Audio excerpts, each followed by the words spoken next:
चतुर राजा. खूप पूर्वीची गोष्ट आहे. एक राजा दुसऱ्या राजावरती हल्ला करतो आणि त्याची संपत्ती लुटून त्याचे सगळे राज्य आपल्या कब्जामध्ये घेतो. युद्धातून आणलेली सर्व संपत्ती आपल्या राजकोषमध्ये एका पत्र्याच्या पेटीमध्ये ठेवतो. युद्धामध्ये हरलेल्या राजाचा राजकुमार आपला स्वतःचा जीव वाचवण्यासाठी युद्धभूमीतून पळून गेलेला असतो. या राजाने पाहिले नसल्याने तुला राजकुमार ओळखू येत नाही. दुसऱ्या दिवशी राजकुमार आपले धन परत आणण्यासाठी त्या राजाकडे तो एका संन्याशाचे रूप धारण करून जातो. माझ्या त्या संन्याशाचा तेजपुंज रूप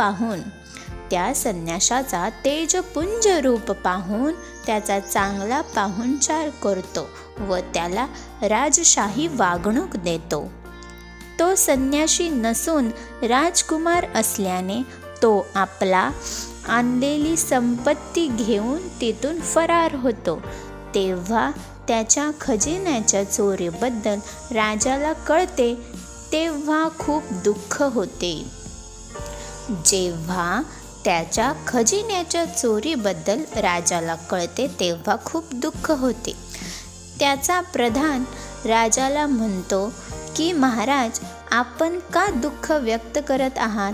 जी संपत्ती आपली नाही किंवा नव्हतीच तिच्याबद्दल आपण का दुःख बाळगत आहात? हे ऐकून राजाला सत्य कळते व राजा दुःखातून बाहेर पडतो. तात्पर्य: करावे तसे भरावे.